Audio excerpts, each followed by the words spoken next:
goal for today is to understand the verb in the first mitzvah. The verb. So yeah, well, that's one option. Yeah, so in the Mishneh Torah that we've been doing, he says Leda Sheish Amati Rishon. He says that in the first halacha, he says that in the Minyan Mitzvos, and he says that in the Koseres. However, we saw in the Sefer Mitzvos Ibn Tibbon translation, it was Hatzivui Hashernis Tzivana B'Ha'amanas Ha'elokus V'hu Shena'amin, right? That he uses the word Emunah, the Hebrew Emunah, and then in the Catholic translation of the Sefer Mitzvos, he uses the word. This one online is not the same one. He used the word yediah. Okay, so we're going to look at now is the Rambam's definition. Let him speak for himself, which is in the Moreh Nevuchim. Okay, so it's in Chelik Aleph, chapter 50. And when we do this, one of the challenges here is undoubtedly this is what the Rambam means. However, we have to remember that in the Sefer HaMitzvos, in the Mishneh Torah is the book that he says you don't need anything else in order to follow halacha, right? So as clear as the Rambam is going to be, that's not going to work. As clear as the Rambam is going to be in the Moreh Nevuchim, we have to bear in mind that unless that's reflected in the Mishneh Torah in some way, then it's kind of meaningless lahalacha, you know? So the question will be, whatever we come up with in the Moreh Nevuchim, is that a separate shita, or is that actually, can we see that in the Mishneh Torah itself? Yeah. Well, if we know that's what he means by this word, then wouldn't that tell us that he means that in the Mishneh Torah also? No, for two reasons. One is because he doesn't use this word in the Mishneh Torah because he doesn't use Arabic in the Mishneh Torah. Second reason is because if he doesn't spell it out, then how are you supposed to know it in the Mishneh Torah? If the Mishneh Torah is the book that you're using for halacha, you know, meaning like again, I'm walking into this with the assumption that he's using a specific term with a specific meaning. Yeah. So if that is not spelled out in the halachos, then it's not there. Okay, you got it. Isaac, are you still looking? Okay, fine. All right. Okay, so here we go. So I'm going to read in the Kafach, and again, so Zev, you tell me if you see anything radically different in the version of the Kafach I'm using and you're using. I think they're identical. Yeah. And then Isaac, you tell me if there's anything radically different in the English you're using and the Kafach I'm using. Okay. Da, you should know. Ata hama'ayin, you who are looking into b'mamar izeh, into this treatise. Oh, oh no. Okay, so you should know. He's talking to us. Okay, the rest of the book was not talking to us. Ki had. Now here's the word where we'll have differences. R says yediah, okay. Yours says belief, okay. And as I mentioned yesterday, the footnote here, look at the footnote in the Kafach just so you can see it. Footnote 1, itikad, however you say it, kan, magdir rabbeinu musag zeh heitev. So here, the Rambam defines this concept very well. Uvahechlet ein letargmo emunah. And you should definitely not translate it as belief. Ki emunah hi hashkafa hatafusa bidei ha'adam b'mesores ulolo yediah yesodis. This is Kafach talking, right? So he says that belief is an outlook or a view that is I was going to say grasp, but I think there's probably a better term. Embraced by a person through tradition without fundamental knowledge. That's why I have translated the term itikad here in every place as knowledge. V'yafet tirgim Rabbi Yehuda ibn Tibbon Sham Sifro Shem Sifro Shel Rav Sadi Gaon itikada deos. So the term, the book that we call, the book written by Sadi Gaon that we call Emunos Voda'os, I guess the term deos is the same term, itikad, and there Ibn Tibbon translates it as deos. Im ki besoch hasefer his tabeach lolo seder. Even though in the book I think he confuses it out of order. Okay, meaning like he doesn't use it consistently like that. Ki dea hi hashkafa she'adam magia ela mitoch. Okay, this is kind of him jumping the gun here. Okay, this is Kafach defining it ahead of time. Ki dea we'll see it in the Rambam later, but let's see it in the Rambam himself. Let's not let Kafach steal his glory. Okay, so Rambam again says da atam b'mamar izeh ki hadea, or we'll say ha'itikad eno ha'inyan hanemra b'peh ela ha'inyan shehitztayer b'nefesh kasher ma'amsim oso shehu kach kafi shehitztayer. Okay, so I would translate that as saying, it is itikad is not the matter or the concept that is stated verbally, stated by the mouth. Rather, the matter as it is conceived of in the soul, when it is verified that it is such that it was conceived as. Meaning, when you've verified, when you have this idea that is in your soul, and you have verified that it actually exists as you have conceived of it. What does your English say? I'm sure that's stuff from the Yeah, that's fine. soul. But the notion that is represented in the soul when it has been averred, A-V-E-R-R-E-D of it, that it is in fact just as it has been represented. Okay. I also don't know what averred in that context means. Let me look at this up here. Define. I thought averred means to like, it's just to state or assert to be the case. Okay. I've never heard that one before. Yeah, me neither. I thought aver is to like, in my mind, it registers as like to not like, but maybe I'm thinking of aversion. Yeah. So I don't know, right? To aver, I just assume, yeah. Okay. All right. So then he says this weird paragraph here, and this is cause of a lot of consternation. Im atam osam shem consternation. Consternation. I don't know what that means either. No, I think it's caused a lot of like problems. Let me see what consternation means. Consternation. Feelings of anxiety or dismay typically at something unexpected. Yeah. Okay. If you are a person for whom it is enough to just have proper beliefs or beliefs that you think are proper, If you belong to this, we're satisfied with expressing in speech the opinions that are correct, or that you need. Oh yeah, so he's going to get that in a second. By just saying them with your mouth, without comprehending them and understanding them. All the more so if you're okay with not investigating them properly. This is very easy. Because you'll find many simpletons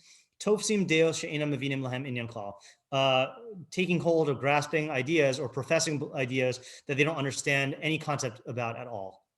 Okay, so just to say that in English again. Yeah, you want to, I cut you off last time because we weren't doing the sentence. You want to say it again, the whole thing?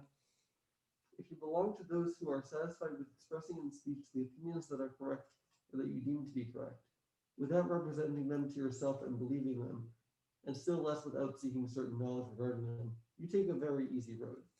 In accordance with this, you will find many stupid people holding to beliefs to which, in their representation, they do not attach any meaning whatever. Yeah. So the problem here is, what is he saying when he says this is very easy? Like, what is he? What's his point? I guess in this paragraph here. Like, he's not endorsing this, is he? No, he's saying this is like doesn't require much effort to do. That's right. What he's saying. It's like, in a practical sense, it's easy to do this. Right. Like, yeah. Yeah, I mean, I don't know if he's actually responding to these, but like, there are people who like say like, oh, it's like a, the biggest like challenge is like. Oh, that's interesting. Like a leap into the absurd. Right. That is interesting. And that's like a bit like really hard to do and like. Right. So he's responsible. Right, but it sounds like he's even going less than that in a sense, because what he's saying is he's talking about, unless I'm misunderstanding him, when he says beli shetaskil osam v'tavinam, without comprehending or understanding them, and then later on he said deus she'enam mevinim lahem inyan klal. So what it sounds like is people who will they think that what it means to believe something is just to say I believe this thing, but there's nothing registering in the mind. So like, let's say, for example, just the easy examples here, like you will have, I'm sure in the world, many people who say they believe in God, and then you ask them, what do you mean by God? And they just haven't thought about it, or like another example is, you see this even more often with the soul, that I believe I have a soul. Well, what is a soul? It's the spiritual party. What's the spiritual party? The not physical part. Well, what is it? Like they just don't know what it is. Or a third example is one I mentioned in Chelek, where he says that in his day, in the Rambam's day, people talked about Olam Haba, but they never asked what is Olam Haba. They just talk about it. So I think that's what he means when he says that they just grasp on beliefs that they don't comprehend, doesn't even mean, and that's why he goes with the kol shekains, that all the more so they haven't investigated them properly, but they don't even have a concept in their mind, or a clear concept. Yeah. Well, let's say like people who say like, God is one. Right. And then when you ask them about it, they ascribe lots of things to God that are contrary to that. Yeah. Okay. So this is going to be the question here. Okay. Which I think he is going to address. That is not the case he's talking about in this paragraph, in my opinion, because this paragraph he's saying, to me, it sounds like he's saying they don't have a concept at all. That just sounds like their concept that they have, they're not thinking through. Yeah. So the question is that going to be included in this also? I don't think it's included yet. Yeah, I think you're right. Yeah. Because I guess they have a concept of there being one deity. Yeah, but it's a oneness like everything else. Yeah. All right, so okay, I think this is now what he's going to say. He's going to talk about those people. Im atam mishenasao libo lihis romim lamala hana'ala hazo malas ha'ion. But if you are one of those whose heart, his mind, has raised him up to this lofty level, ma'alas ha'ion, the level of inquiry, right, or analysis, however you want to define ion, speculation. Yeah. Speculation is, I think, a really bad translation. So it's not a bad translation, but it's that the word speculation used to have a different meaning than it does now. Because when we say speculative, it has a negative connotation, as though it's like guesswork. Yeah. But speculation back then used to mean exploring through the mind, like philosophical thinking. Then meaning at the time of this translation, you're saying? I think so. Yeah. Okay. Yeah. So if you aspire to this level of Eon, okay. Actually, let me look at footnote 7, see what he says for Eon. Footnote 7 says, Al ma'alos hama'ainim udregos. He refers this to the palace allegory, right? So that's the people who get into the palace, right? Allegory. What? Allegory. Yes. So if you aspire to this level of Eon, v'sheyisbarer lecha be'emes, and it is clear to you in truth, Shashem Echad, Achdus Amitis, that God is one with a true oneness. Ad Shelo Yimtzalo Herkava Klal, to the point where you don't find any duplicity in him. Not duplicity, multiplicity. Wait, duplicity, I mean. Duplicity is lying. Yeah, I know. Yeah, that didn't sound right when I said it. What's the word I'm thinking? I mean, multiplicity, plurality or multiplicity, I guess, are the two words. Yeah, plurality, yeah. Velo Hasharas Chaluka Bishum Panim Oven, and that I would say that it's a oneness that doesn't tolerate any division in any way. I think that's what is your say there? So that no composition whatever is to be found in him. Yeah. And no possibility of division in any way whatever. Yeah, no possibility of division. Yeah, so he's saying Hashar is like a possibility, approximation.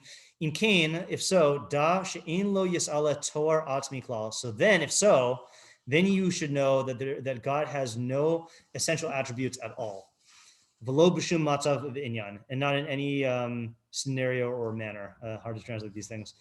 U'shekeshem shenimna heyoso guf, and just as it is possible for him to be a body, kach nimna heyoso bal toar atmi. So too, it is impossible for him to have essential attributes. Toar could also mean form, right? I guess. Yeah, yeah. I think he in Rishonic Hebrew, toar is like when he's using here, toarim is attributes or characteristics. Yeah, but yeah, your biblical Hebrew yifas toar is appearance. Yeah. I guess those are related. Yeah, I think so. Yeah. Yeah. Okay. So now he's saying, so this is another interesting thing, which is that apparently, it feels like there's room in between here. You got the simple fools who accept things without attaching any idea to them at all. Then you've got the people who aspire to the level of Eon, who realize not only does God not have a body, but he's not subject to any composition or division. Oh, sorry. I said it wrong. You have the simpletons who don't attach any idea. Then you've got the people who it is clear to that God is one without any composition or division. And if you're one of those people, then the Rambam is telling you that God doesn't have any essential attributes. Isn't that the way he's phrasing it here? That's weird. Yeah, right? Because what's the difference? I'm not. In this translation, they don't have it like that. Yeah, because mine is based off of the im kain. Mhm. Let me read again just to show you how I'm getting this. Im atami mi shenasa libo lehis roman lamala hanala hazo malas ha'iyun v'sheyisbarer lecha be'emes she'Hashem echad amitis ad shelo yimtza lo hakava klav lo hasharas chaluka shum panim ve'oven. So that's the person he's talking to. Right. Im kain. If so, listen to what I'm going to tell you. Da, you should know she'en lo yisal Torah atmi klav lo shum matzav ve'inyan. Ukishim shenimna heyosa guf kach nimna heyosa bal Torah atmi. Okay, didn't you say those people already know that? Or That's what it sounded like, right? Because you said that they're not subject to multiplicity or division. right, So you would think that just, it's obvious then that God doesn't have any essential attributes, you know? right. Unless he's right. Maybe it's not. Obvious. Maybe, maybe it's not obvious, right? Meaning maybe I just don't see how that can be, you know? Right. Maybe it's because I've read too much Rambam, but Yeah. yeah, so thing yours that's is throwing me different? off- Well, the thing that's throwing me off is the da. yeah, the da, right? Does Yeah. yours have any equivalent to the im kain before the da? It has dash, then you must know. Yeah, then you must know. So like, yeah, that also sounds like if then type thing. If you were one of these people, then you must know. Well, and it could be like that he's informing, but it also could be that he's stating the logical deduction. Right, meaning then you must also be one who knows that God has no Yeah. essential attributes. Okay, so that's easier reading. I think that makes Yeah. sense. Yeah. Okay, now he says like this. This is, as you can see, this is a very short parak, so maybe we'll get to the end first and then go back. But if someone held that he is one, but he possesses a number of attributes. So he's saying there's a Hamid. Yeah, I guess so. Right, and this is different than the Pesi, I think, right? Because the Pesi just not thinking about this at all. Right. This guy just makes a little mistake. Yeah. Not little, but Right. Harihu Omer Shihu Echad Bepiv. right. No. Harihu Omer Shihu Echad Bepiv V'Saver B'Machashavto Shu Rabim. So this guy is saying verbally that God is one, but he thinks in his thoughts, he holds in his thoughts that he is many. V'zeh Ke'in Mash Omrim Hanotrim. This is like the Christians say, Hu Echad Ela Shehu Shalosha V'Shalosha Echad. That he is one and he is three, and the three are one. Yeah. What's the etymology of Mitzvah?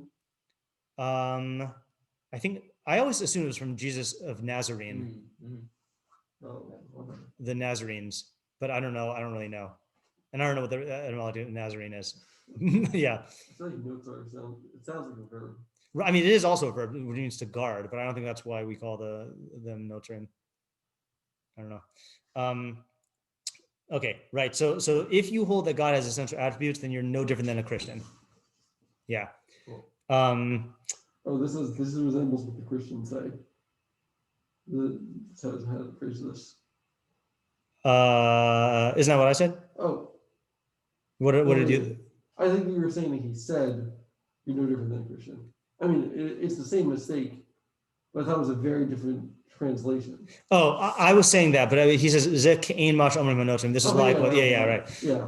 Yeah. I'm saying that you're no different than a Christian, and yeah. Okay. Kach divrei haomer hu echad. So too are the words of one who says he is one. Elashu bal ta'arim mispar, but that he possesses many attributes. V'hu v'torah echad, and that he and his attributes are one. See, I think this is the belief that he's getting at when he said earlier, like the person's making this mistake. Mm-hmm. It's like this person does think. Like if you ask this person, is God one? Yes. Does he have attributes? Yes. But is he one? Yes. You know, like it's like he is not realizing the full implications of saying that he is one and not subject to division. You know? Yeah.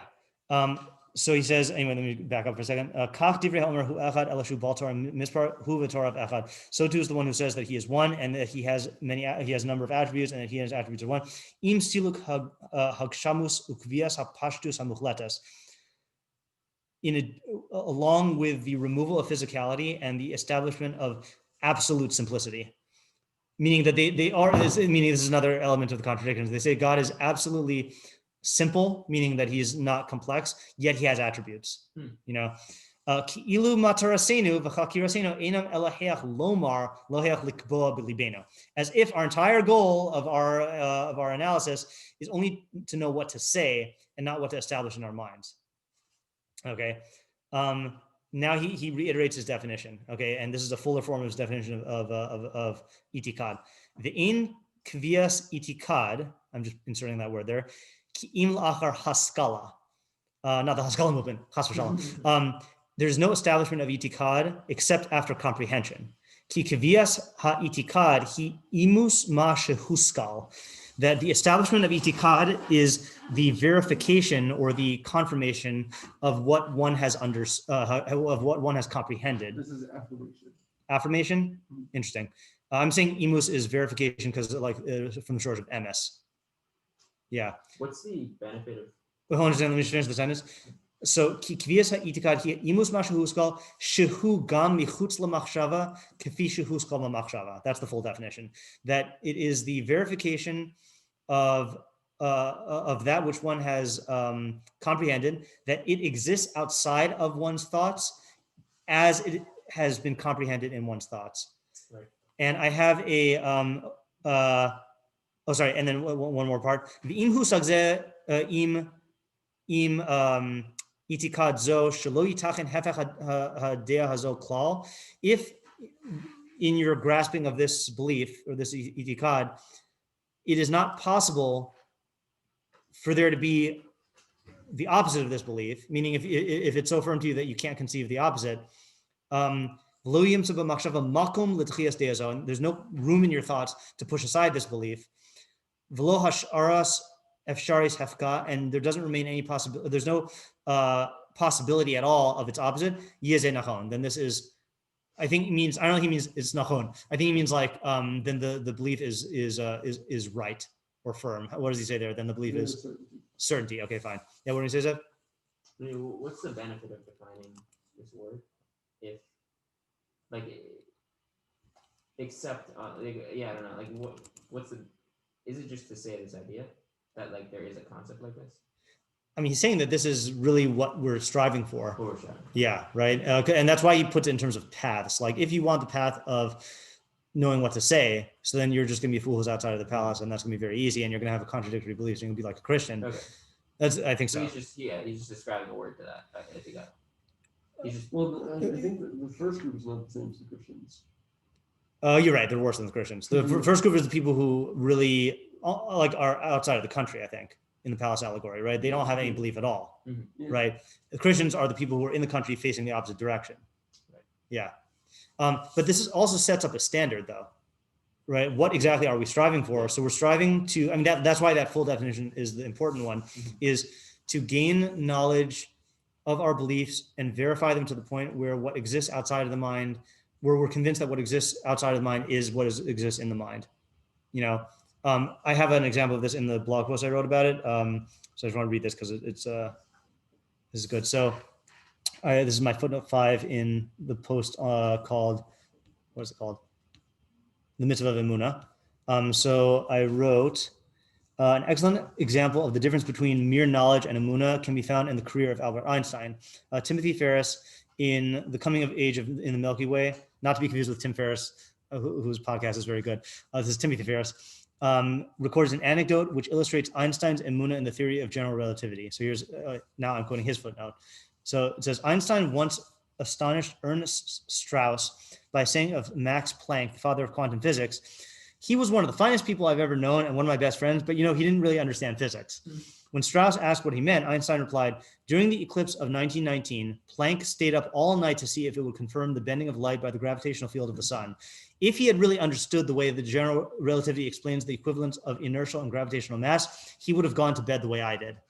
Now, you can accuse Einstein of being haughty, right? But what we know that he actually had was itikad, because he's saying essentially that the difference between him and Max Planck is both of them understood general relativity, but in Einstein's mind, his understanding was so firm and verified that he was convinced that what was going on outside of his mind in the universe was the same as the way he conceived it in his mind. So there was no room for doubt. Whereas Planck understood the theory, but there was that lingering lack of conviction in the theory, and that's why he said he didn't really understand physics, and it's telling the way he says it, because he's saying he didn't understand physics, meaning this is a level, according to the Rambam, itikad is a level of knowledge.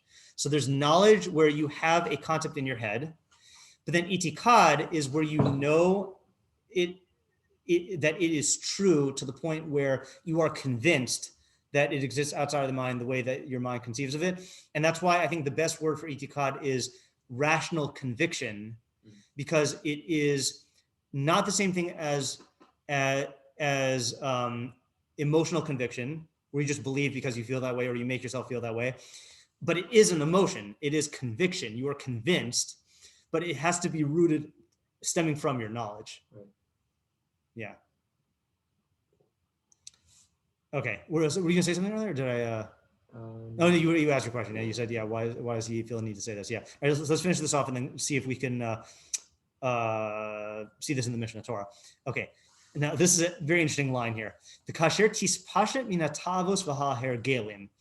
Once you divest yourself of the lusts and habits, what verb does he use there? When you shall have cast off. Cast off. Okay, yeah, tispashet. Okay, that's good for cast off. V'ata bal tvuna, and you are a possessor of understanding. V'his bonin bameh she'omer beprakim elu, and you contemplate or you understand what is said in these chapters. Asher yavon b'shlilas ha'ta'arim, which come to be about the topic of the negation of attributes. Yis amis lacha hadavar b'hechreach. Then this will become true to you of necessity. V'az tieh mimi shemaskil yichud Hashem. Then you will be one of the people who comprehends the oneness of God's name. Lo mimi she'omro b'fiv eno mevin lo inyan. Not one of the ones who says it verbally but doesn't understand anything. V'yeh michlal asher ne'emar b'hem, and you'll be included in those. And to not be included in those of whom it is said, Karov ata b'fiyim v'rachok mikiliosehem, that you are near in their mouths but far in their thoughts. Ella roish yeh adam michlal maskileh emes umasigav. Rather, it is fit for a person to be among those who comprehend the truth and grasp it, even though they don't say it verbally. Just like the Hasidim was commanded, just like the Hasidim commanded, and it was said to them, say it in your minds on your beds and be silent. Yeah, that last part's also troubling. I don't know what he means by that, or why he invokes that. Yeah. What did you say? So the thing I'm still not clear on exactly is how many levels there are in this parak. So there's the Pesi who doesn't have content in his beliefs. That's purely verbal, right? But then it feels like, and then there's the person who has reached the level of true itikad, where he has knowledge to the point where he's ruled out the other possibilities, and he's convinced that what is outside of the mind corresponds to what is in the mind. And in the middle, there's this person who has a concept, but hasn't thought the concept all the way through. And therefore, he is in contradiction because he says God is one, but really believes God to be many. But then doesn't the Rambam relegate that person to the category? It sounds like by the end, he relegates him to the category of the Pesi, because he says, as if our goal of everything was what to say and not what to establish in our minds. And then he also said later on that you will not be like someone who is Misha Omro Bafiv Ino Mevin Lo Inyan. So are there two categories or one category? Sorry, are there two or three, not two or one? Are there two categories or three categories? Is it Pesi, Christian, more Nevuchim student? Or is it Pesi Christian and then more Nevuchim student?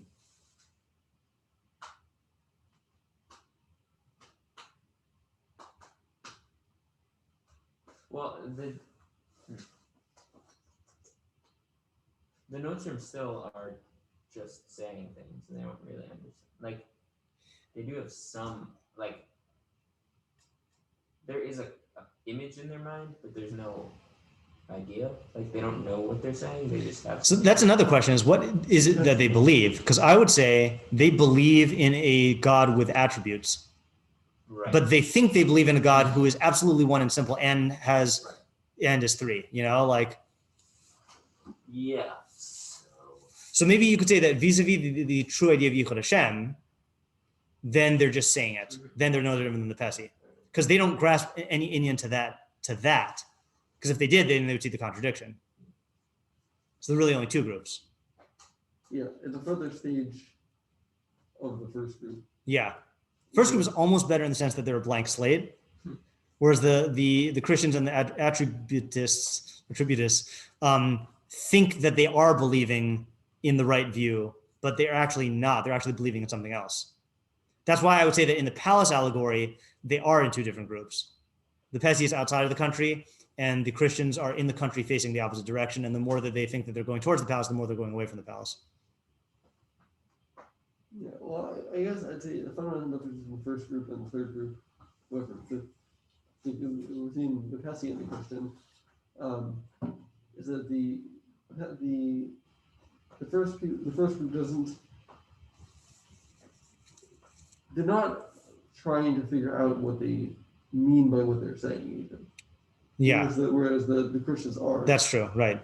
But They're not, insisting that they know what they're saying and that it makes sense, but it's really conflicting ideas. But there's definitely people who will like maintain a claim, and then if you ask them about it, they'll be like, "What do you mean?" and then repeat it. Yeah. Right. Like, which is not, I think, not the same thing that would happen with the Christian.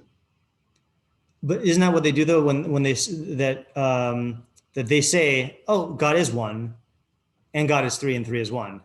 Well, I think they all assert that they have an explanation of the concept, but like, I'd say on that level, it doesn't. Then they.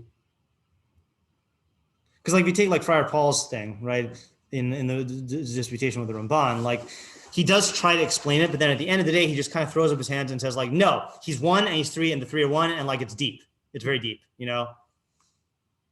Or like here's another example is in terms of what some Jews say is like God does have emotions, but not human emotions. They're spiritual emotions, you know. And like when you try to say, well, like doesn't that contradict Yichud Hashem, or like how can he have emotions without changing, without being influenced? They're different than human emotions. They're just, you know, it's like a deflection to preserve the fog in which they entertain the belief, you know, like they're putting a label on this foggy like notion, you know, and saying like, I believe this, but then the content is just fog or contradiction.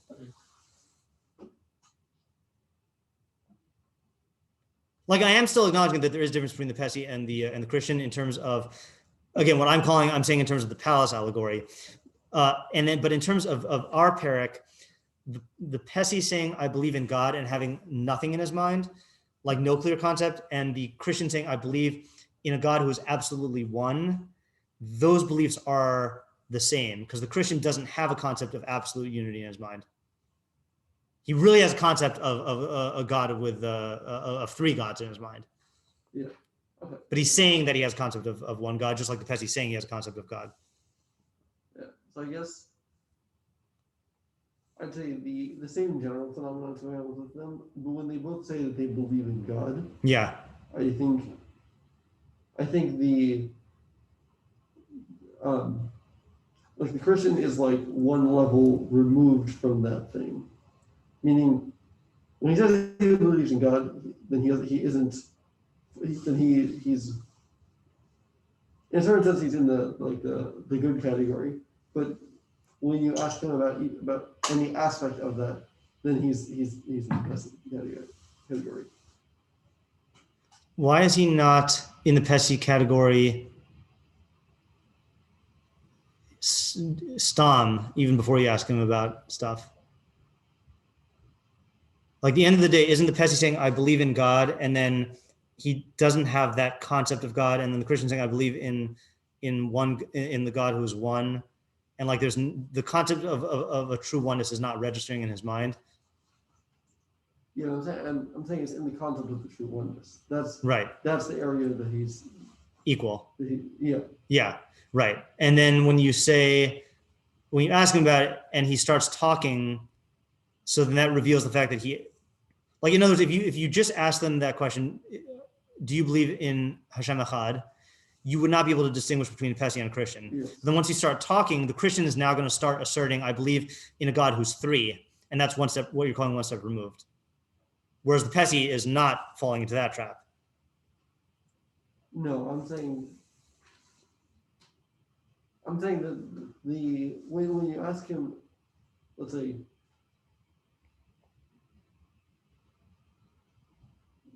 thinking about how to.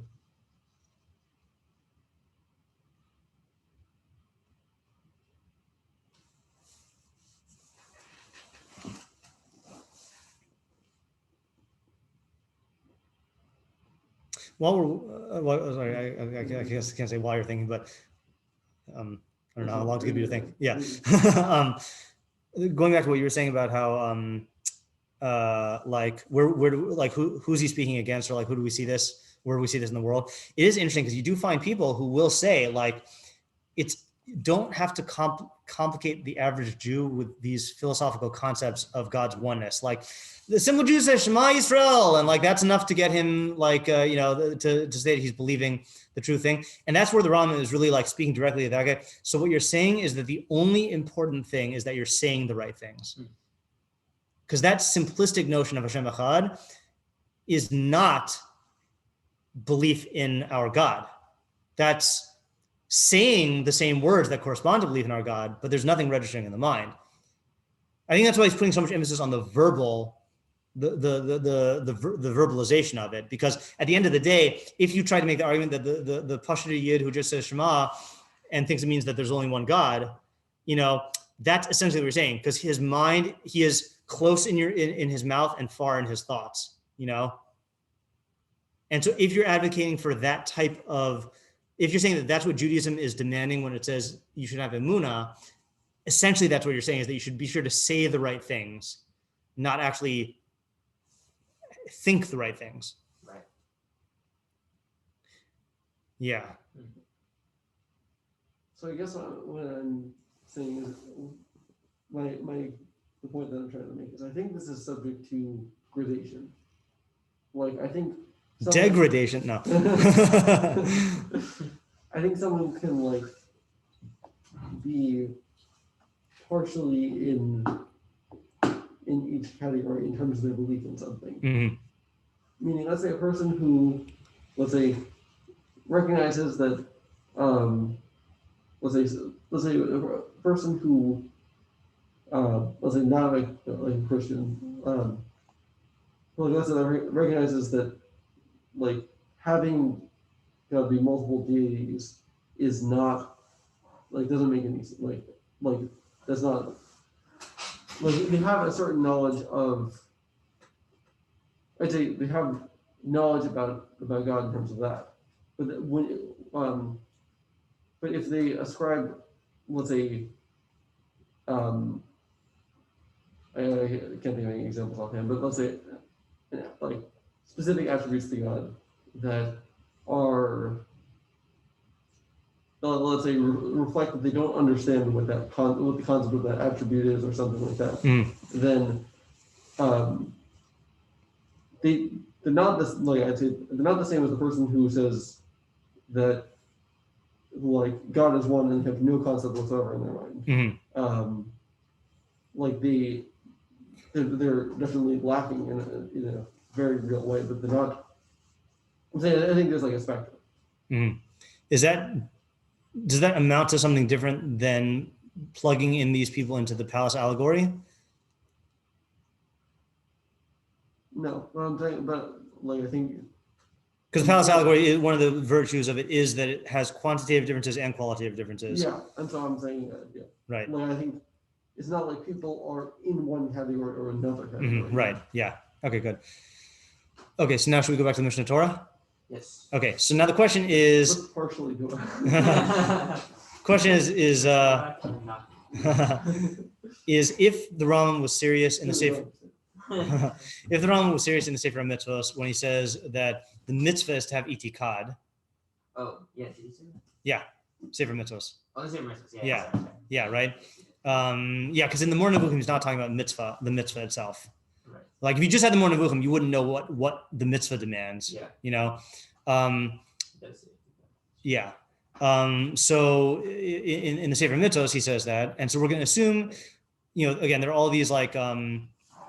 Whole question, it's not a question to me, but like there are people who believe that the Rambam of the Moreh is different than the Rambam of the Mishneh Torah, right? That like, the esoteric and the exoteric or whatever, like the whole thing. This is written for the masses. Yeah, the Mishneh Torah was written for the masses, the Moreh Nevuchim was written for the elite, and But they're not going to say that about the Sefer Mitzvos and the Mishneh Torah. Sefer Mitzvos and the Mishneh Torah were both written for that same category, right?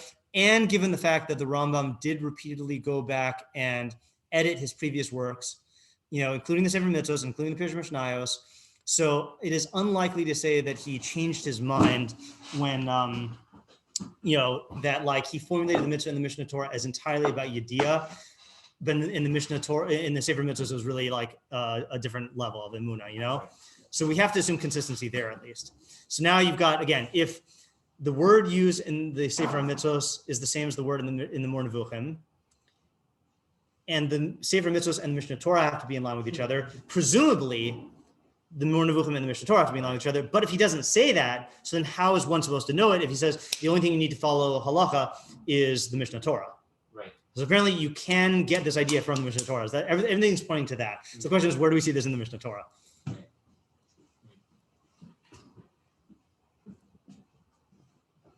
But it's talking about knowledge. Wait, what would be the other option of if it's not atikah? Then it would just be having the concept, right? Like, for example, again, like it would be like Max Planck, right? I think, right? Like if you ask him, explain to me Einstein's theory of general relativity, he would be able to explain it.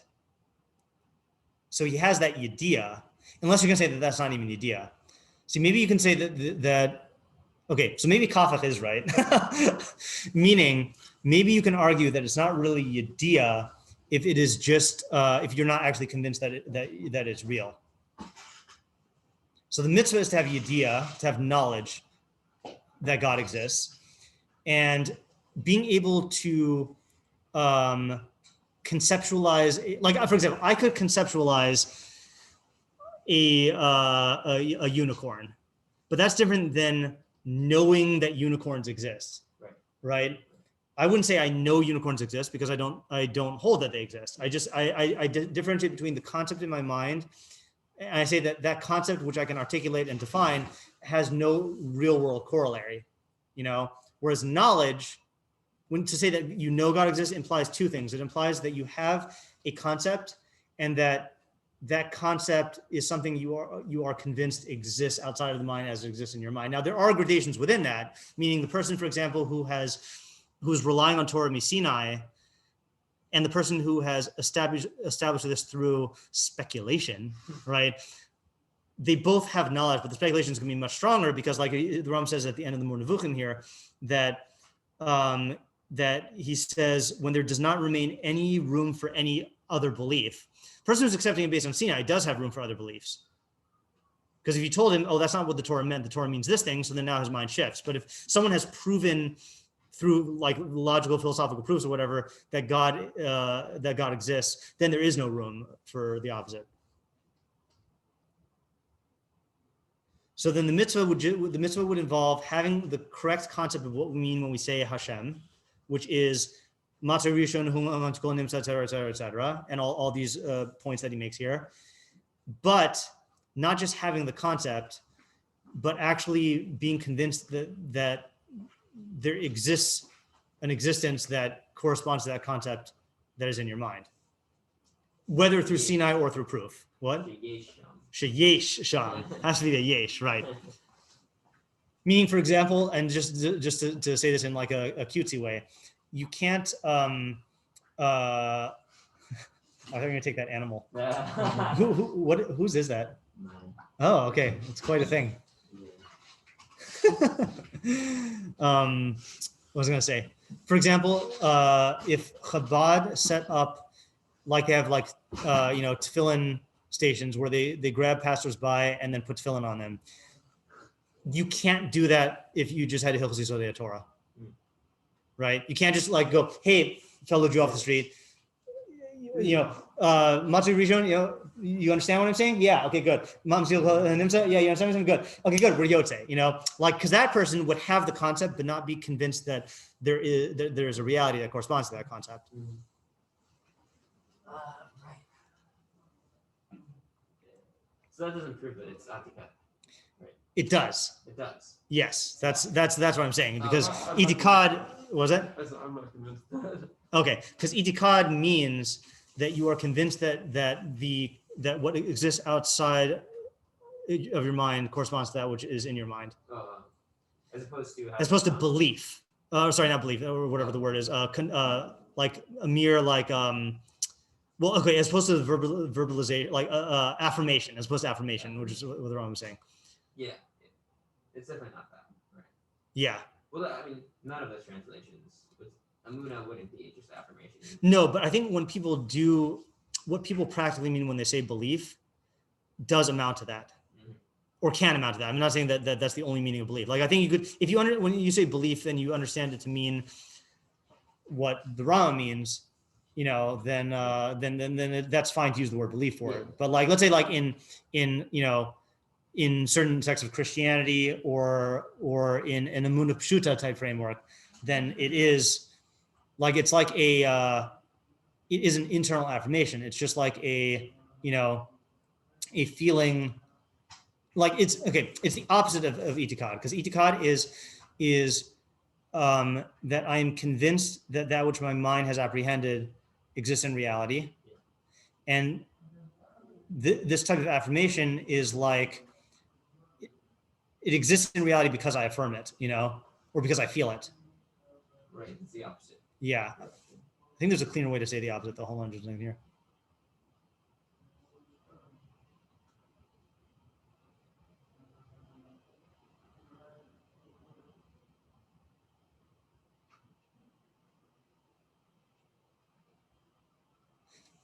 Well, the notes wouldn't necessarily say that. They wouldn't say God, whatever their concept is. They wouldn't say that because, like, they don't say that's true because they think it. They don't say that, but they think it. If you're going with this faith-based thing, like this is the, I'm just going to get Sa'dya on for a second here.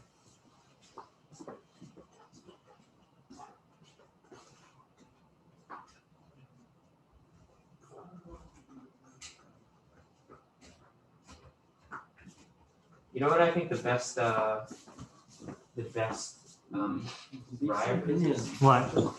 That the Anselm's ontological proof isn't the whole thing that, like, oh, I think it's in my mind, and being in reality is better than being in my mind, so it must be in reality too.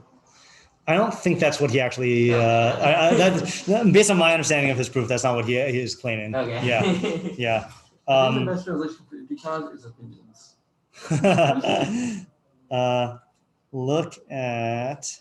I think from this we can actually answer the Yellel and Doss thing. Okay, hold on just a second. Look at page 14.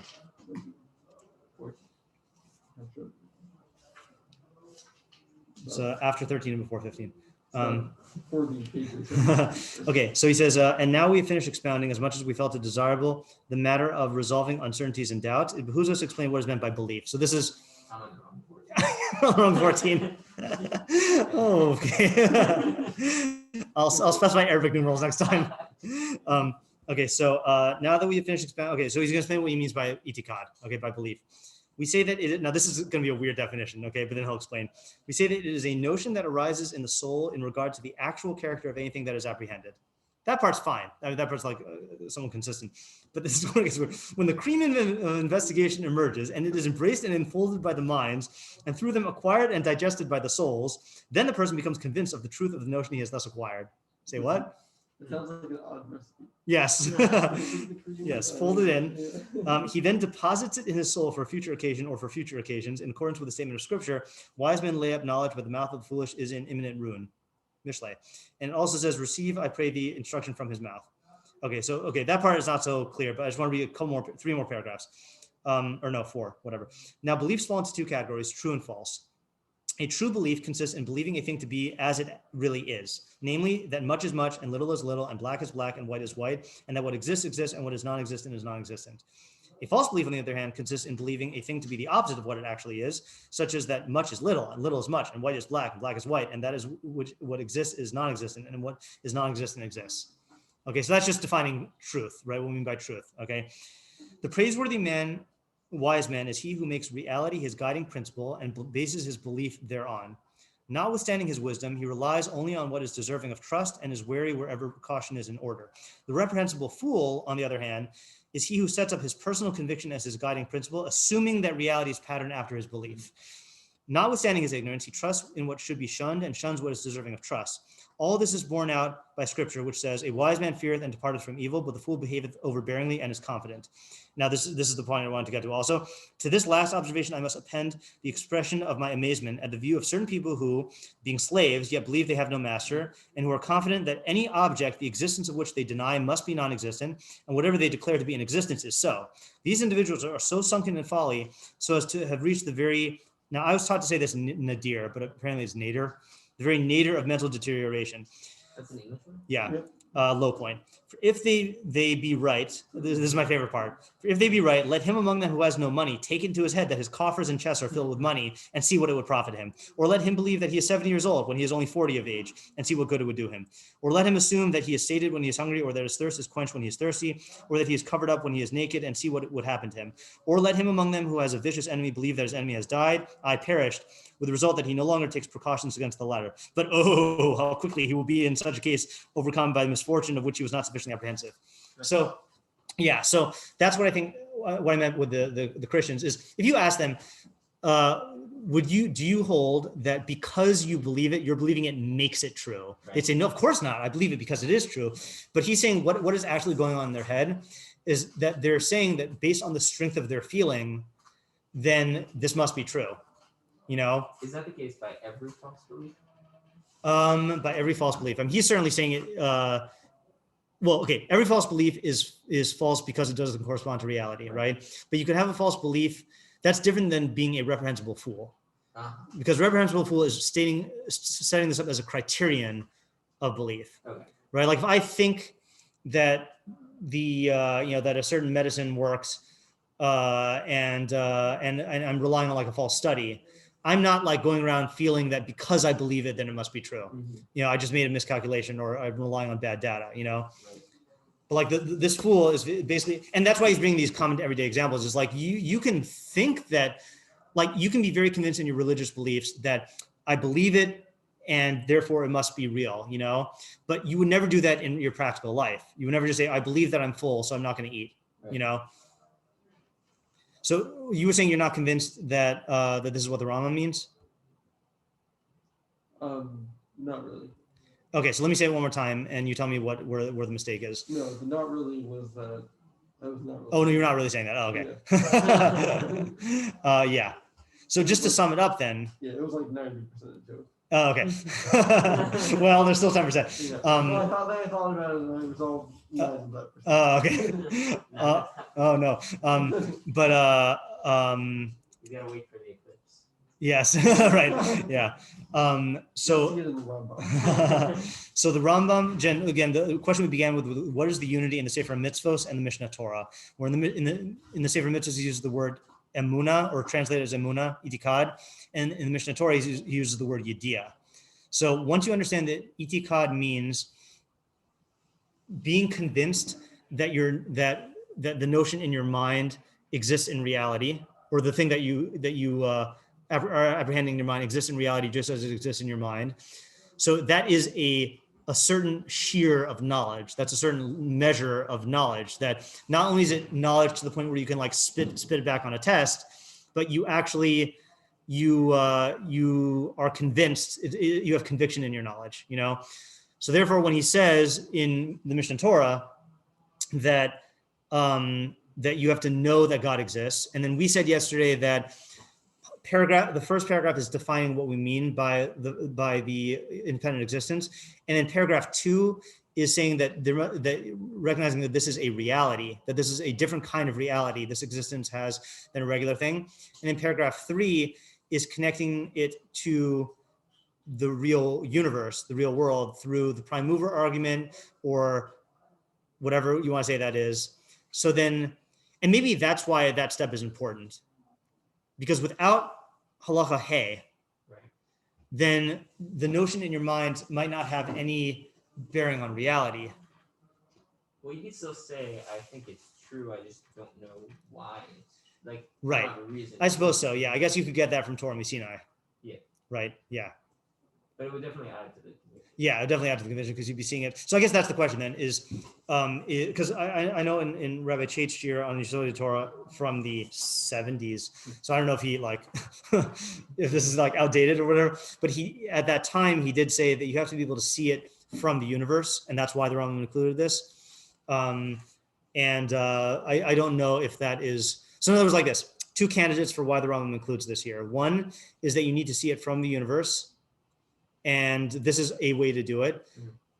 Second is you need specifically this proof, which is unlikely because, you know, I mean, it's possible that the Rambam held that this would not be disproven, but it's unlikely, you know. Third possibility is he's saying something else, you know, but this has to somehow be part of the yediah because it's yediah's davar zeh, and this is part of the davar zeh. Mhm. So I still am not fully comfortable with the answer, you know, with my answer to this question, but yeah. Okay, so plan would be like this. Yeah. Just about the Oh yeah, sure. Yeah. So if a person has itikad about this concept, then they don't have room in their mind for any other like possibility. I mean, they can still analyze Right. something, but if you Oh, I see where you're going. Yeah, go ahead. So if it like enters your mind, not just like analyzing it, but this is like that that he doesn't exist, then the necessary conclusion from that would be that nothing else could exist. Oh, you're talking about that yala das, not the Yeah. mala daito shesham elo achar huze. Yeah. Right. I see what you mean. Although I don't even think you need itikad to get to that, right? Because if you just understand what the concept of an independent existence is, then thinking that he didn't exist would mean that nothing else exists. Yeah. Well, one of the aspects of what we're talking about was that you don't have room in your mind for like any other like concept. Yeah. Right.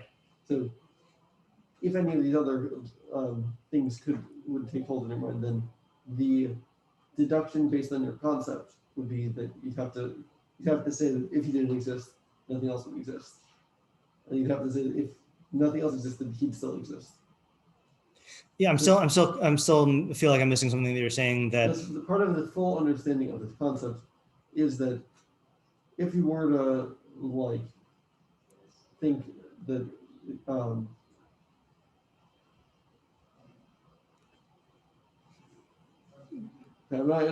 just to jump in, if I went to someone who is an atheist, I could explain to them this concept fully, and they would see that consequence of im yala hadas she'ein hu emunah. The only difference is that they wouldn't believe that concept is true. Yeah, they wouldn't relate to it as knowledge. Yeah. Yeah. All right, I gotta go now though. Okay. Yeah. So tomorrow we are gonna semi-continue with the NR version of this. Ooh, tantalizing.